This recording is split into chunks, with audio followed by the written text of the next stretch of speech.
네, 안녕하세요. 토요일 아침입니다. 토요일 아침부터 이렇게 찍게 됐습니다. 할 수 없죠, 뭐 그죠? 네, 사실 이번에 할 거는 대한민국 정부 수립, 우리가 저번 시간에 그 5.10 총선거까지 이르는 과정과 그 과정 속에서 있었던 남북 협상 그렇게까지 이야기를 했을 거예요. 자, 요 단원의 내용은 좀 많습니다. 교과서로는 한 7페이지, 8페이지 분량이고요. 사실 내용도 좀 많은 편인데 이번에 그냥 많이 할 거예요. 예, 왜냐하면 원격 때 많이 해놔야 정작 등교하니 결국에는 원격 수업 끝나고 등교를 하면은 얘들이 이거를 들었는지 안 들었는지 내가 알 길이 없어요. 그래서 결국 전에 했던 원격 수업을 좀 정리를 해줘야 되는데 그러다 보니까 실제 수업이 진도가 너무 안 나가더라고요. 그래서 시험 범위가 또 정말 작아지는 참사가 있을 수 있겠다 싶어가지고 원격 할 때 쫙 뺄게요. 그게 여러분들 입장에서는 좋을 거예요. 사실 교실에서 수업 듣다 보면은 나는 나대로 떠들고 칠판은 칠판대로 적는데 여러분들은 듣기도 하고 쓰기도 하고 두 개 멀티플레이를 해야 되니까 굉장히 어려운 부분이 있다고 애들이 많이 얘기를 하던데 이거 같은 경우에는 뭐 한번 그 영상 올려놓은 거 계속 재생하면서 들으면 되잖아요. 근데 뭐 기본적으로 그렇게 한국사 공부 많이 합니까? 네, 어쨌든 해보도록 하겠습니다. 자, 5.10 총선거. 여기서 말하는 선거는 뭐를 하기 위한 선거냐? 국회의원을 뽑기 위한 선거입니다. 자, 정리할게요. 5.10 총선거. 원래 5월 9일 날 미국은 선거해라라고 했는데 5월 9일이 일요일이었어요. 그래서 하루 민 5월 10일로 하게 됐습니다. 1948년에 있었던 선거고요. 이때 당시가 이제 한창 남북 협상을 하고 돌아온 지 얼마 안 되는 그런 상황이라 가지고 많이 참가를 안 해요. 대다수 세력은 불참했다고 합니다. 네, 대다수 세력은 불참했다. 특히 이제 대표적인 세력은 김구라든가 김규식이라든가 이 사람들은 아예 그냥 선거 참가 안 한다 라면서 선언을 했지요. 그죠? 선언을 했고 그다음에 좌파들은 애초에 선거 자체를 반대해야 되는 애들이니까 안 되게 되는 거고 그래서 결국에 이 선거는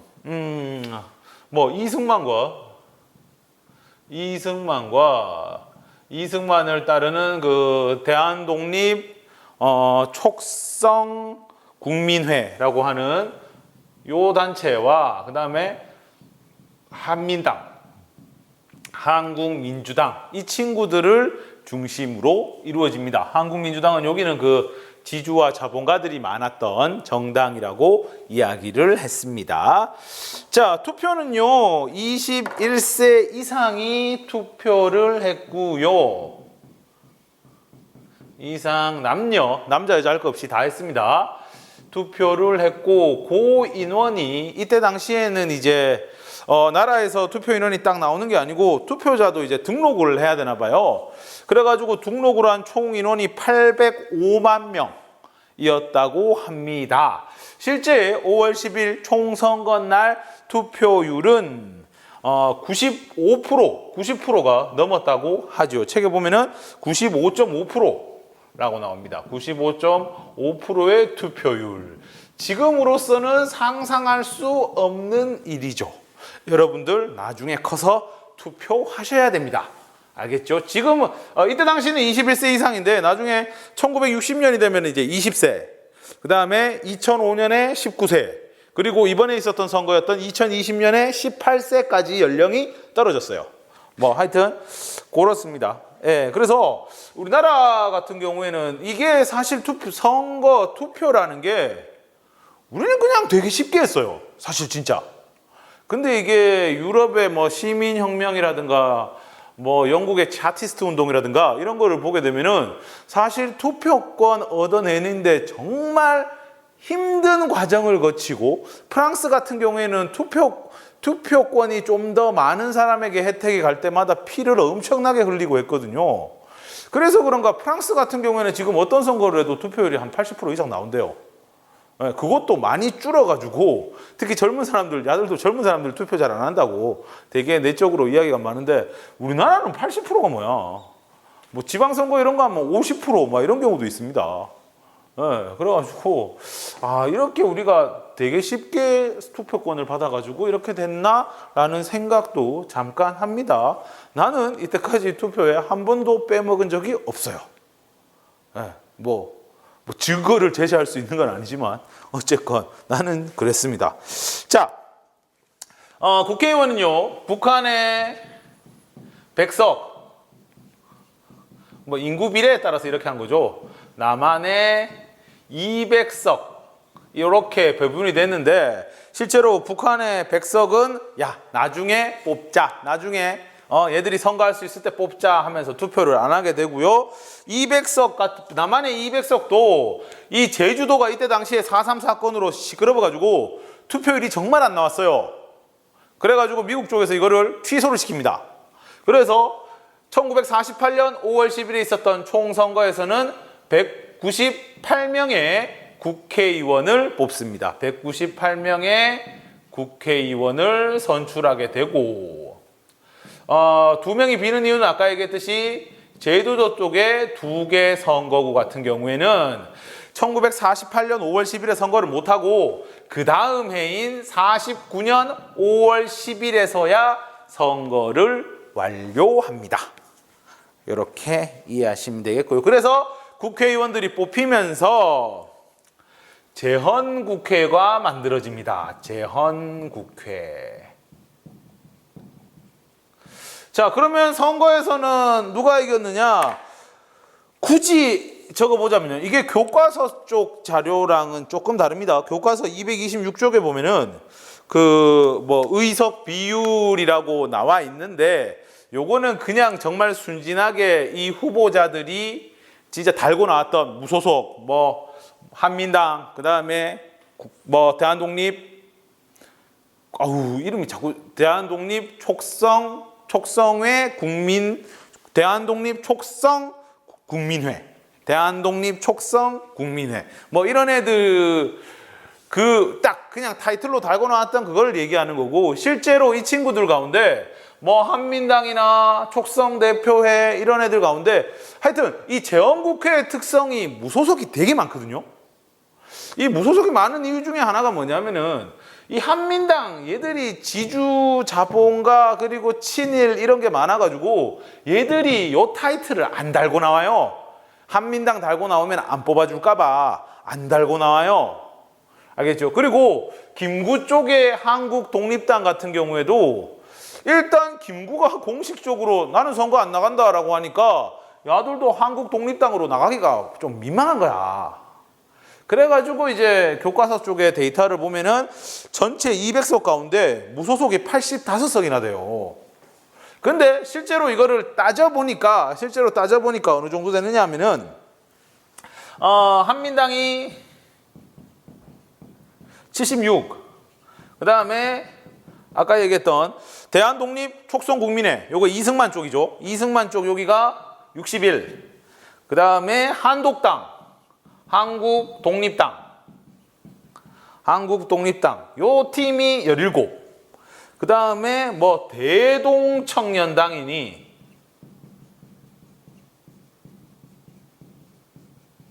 그 다음 대동청년당 16, 민족청년단 오타 났어요. 미안합니다. 당이 아니고 단인데 내가 잘못 적었네요. 단.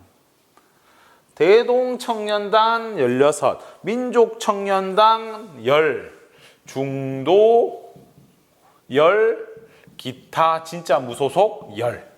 요렇게 정리를 할 수 있다고 합니다. 대동청년단은 여기는 이제 지청천, 민족청년단은 이범석.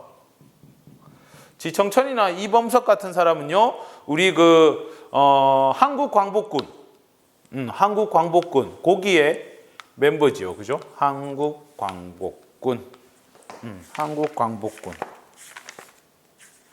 한국광복군이라고 그쪽의 멤버들입니다. 그 임시정부에서 독립운동했던 거의 뭐 한국광복군의 뭐라 해야 되나 되게 유명한 장군님들 가운데 한 분이에요. 요 분들이 가지고 있었던 게 대동청년당, 민족청년당 이렇습니다. 하여튼 뭐 200석 가운데 거의 대부분이 한민당과 그 다음에 그 이름 긴 거 또 나오는 거 들을 때마다 헷갈리는 대한독립, 촉성, 국민회 얘들이 많은 비율을 차지를 합니다.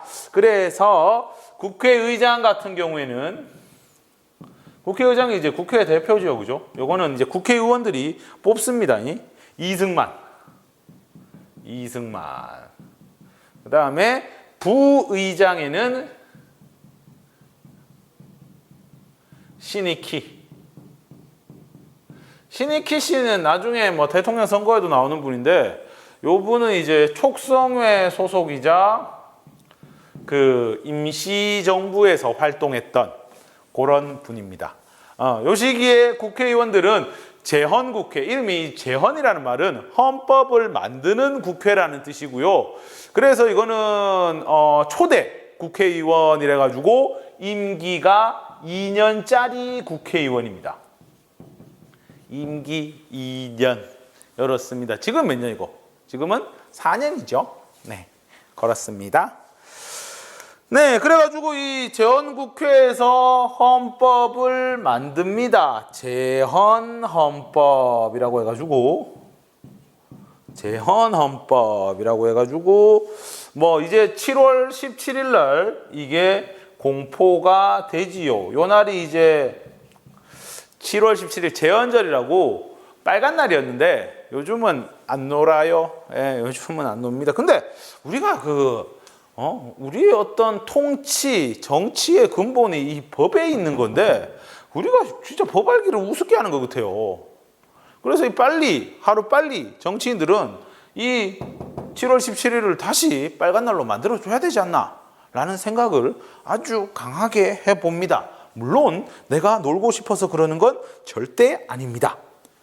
그럴 수도 있기도 해요. 자, 어쨌든 보겠습니다. 재헌헌법에 의하면요, 우리나라는 대통령 중심제를 선택했고요. 사실 이거를 대통령 중심제로 할 것인가 아니면 영국과 같은 내각 책임제로 갈 것인가에 대해 가지고 이야기가 많았는데 결국에는 이승만의 강력한 의지에 의해 가지고 대통령 중심제로 가기로 했지요. 그리고 국회는 역시 단원제. 뭐 단원제라는 거는 일본이나 영국 이런 데 가면은 상원의원, 하원의원 이렇게 나누어져 있잖아요. 그래가지고 역할을 이제 분리를 했죠. 그렇게 양원제로 할 것인가 단원제로 할 것인가에 대해서 했는데 결국에는 단원제로 하게 되고요. 대통령 선거는 간선제를 선택을 합니다. 어디에서 뽑느냐? 국회에서 뽑습니다. 국회의원들이 뽑아요. 우리가 국민 투표하는 게 아니에요. 그렇습니다. 자, 그 다음에 국민의 기본권은 그냥 모양은 다 갖췄어요. 국민의 기본권을 보장하고 삼권 분립에 입법, 사법, 행정. 또 정치네. 자, 기다릴게요. 네, 입법, 사법, 행정의 삼권 분립. 그 다음에 뭐 여기에 보면은 반민족 행위 처벌법을 만들 수 있다라는 조항이 있는 거고, 그 다음에 농지개혁에 관한 이야기도 있고, 그 다음에 노동삼권이라고 하면은 당결권, 단체행동, 단체교섭, 요 노동삼권 뭐 이런 것도 다 들어가 있는 거의 뭐 지금의 헌법과 별 다를 게 없어요. 지금 우리의 헌법과 별 다를 게 없는 뭐 잘 만들어 놨어요, 초반에. 예. 어쨌든 이렇게 됐습니다. 네, 이렇게 됐고, 그러면 이 재헌헌법에 의해서 만들어지는 정부는 과연 어떤 모습인지 한 템포 쉬어가도록 하겠습니다.